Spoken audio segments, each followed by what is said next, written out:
যে আমি এত চেষ্টা করছি তাও আমার দ্বারাই মরণকে দেখে ডরানো হয় না, মৃত্যুকে বলে স্মরণ করানো হয় না।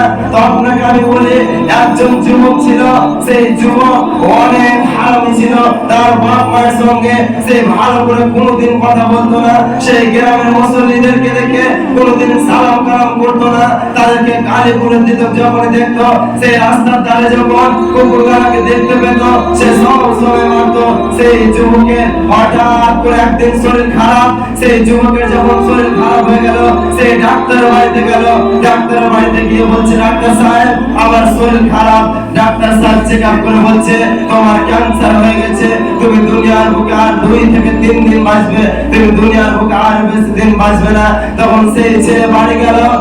যে ছেলে তার মাকে গালি না দিলে ভাত খেত না, যে ছেলে তার বাবাকে বকুন না দিলে ভাত খেত না, সেই ছেলে যখন বাড়ি গেল, তার মা তাকে এত কথা বলছে, সেই ছেলে চুপ করে শুনছে, কিচ্ছু বলে না। কেন? সে বলছে, আমি তো আর 2-3 দিন এখানে থাকবো, আমি তো আর 2 দিন কার মেহমান, আমার মা যতই বকছে বকেলো, এই বকনটা হয়তো লাস্ট বকন হবে। সে কিচ্ছু বললো না। কেন? সে মনে তো করে নিয়েছে যে আমাকে মৃত্যুবরণ করতে হবে, আমি তো আর থাকবো না, আমি তো দুনিয়া ছেড়ে চলে যাবো। তোমাকে যতই বকছে বকেলো, আমি আর কিচ্ছু বলবো না। যখন সে বাইরে দিকে গেল, যে মুসল্লিদেরকে সে দেখতে পারতো না, তাদেরকে দেখে সালাম প্রদান করছে, তাদেরকে দেখে সালাম করছে আর বলছে, কারণ আমার জন্য দোয়া করবেন, কারণ আমার দিনটি খুব ভালো যাচ্ছে না, আমার শরীরটা অসুস্থ হয়ে পড়েছে, আমি হয়তো আর বেশি দিন বাঁচবো না।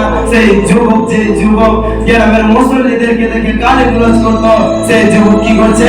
সেই মুসল্লিদেরকে বলছে যে আমার জন্য একটু দোয়া করে দিবেন, আমার জন্য একটু আপনারা দোয়া করে দিবেন, কারণ আমি দুনিয়ার মতো হয়তো আর বেশি দিন থাকবো না। সেই যুবক রাস্তার ধারে গিয়ে সেই কুকুরগুলোকে মারতো, সেই যুবক রাস্তার ধারে আবার গিয়ে দোকান থেকে কিছু কিনে সেই কুকুরদেরকে দিচ্ছে। কেন? সেই তো একটি কথা মনে ভেবে নিয়েছে যে আমি তো আর দুনিয়ার বুকে বেশি দিন থাকবো না, 2 থেকে 3 দিন থাকবো।